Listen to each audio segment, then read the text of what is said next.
Nas profundezas das matas guineiras, onde o sol mal penetrava o denso verde, existia uma lenda sombria que silenciava os corações dos mais audaciosos, a do corpo seco. Diferente de um fantasma qualquer, este ser era a própria personificação da crueldade em vida, alguém que tinha se tornado uma mancha na história de sua vila. Zico, o homem que a terra cuspiu, não era apenas ruim, ele era o pesadelo encarnado. Diziam que ele maltratava sua mãe idosa e no dia em que ela morreu de desgosto, ele não derramou uma lágrima sequer. Quando finalmente partiu deste mundo, não houve prantos, apenas um silêncio pesado que pairou sobre o cemitério, enquanto o enterrador o colocava em um canto esquecido sob uma chuva fina. 3 dias após seu enterro, o coveiro, ao verificar a sepultura, se deparou com um caixão de Zico fora do buraco. Estava fechado, mas a terra revolvida parecia contar uma história de rejeição. Pensou em vandalismo e decidiu enterrá-lo ainda mais fundo. Contudo, no amanhecer seguinte, o corpo de Zico estava encostado no muro do cemitério, como se a terra o desprezasse completamente. Anos se passaram e a história de Zico virou lenda, até que um jovem chamado Tiago decidiu cortar caminho pela trilha do Pauoco após uma festa na fazenda vizinha. A lua minguante iluminava o caminho e a floresta parecia conspirar em um silêncio profundo.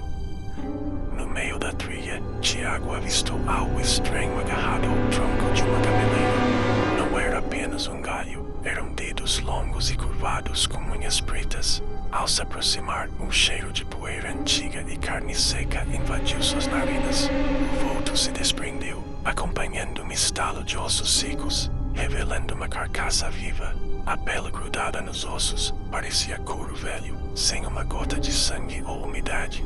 O corpo seco não corria, ele se arrastava com uma agilidade antinatural. Seus olhos eram buracos escuros, mas Tiago sentiu o ódio pulsar como se estivesse ali, bem próximo. Me dá um pouco de sangue.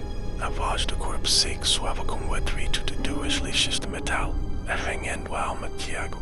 O medo tomava conta dele, e ao tentar correr, seus pés pareciam colados ao barro da trilha. Então, o corpo seco saltou sobre suas costas. Seu peso era mínimo, mas a força era sobrenatural. As unhas longas começaram a perfurar seu pescoço, procurando desesperadamente por um fluido que já não existia mais. Diz a lenda que quando o corpo seco te abraça, ele suga sua vitalidade em um ato de desespero, tentando sentir, mesmo que por um breve momento, o calor que a terra lhe negou. No dia seguinte, Tiago foi encontrado caído na trilha. Ele estava vivo, mas seu cabelo havia se tornado completamente branco, como se tivesse sido tomado pela neve. Desde aquele dia, ele nunca mais pronunciou uma palavra, e o silêncio que me envolvia era um eco do horror que vivenciou.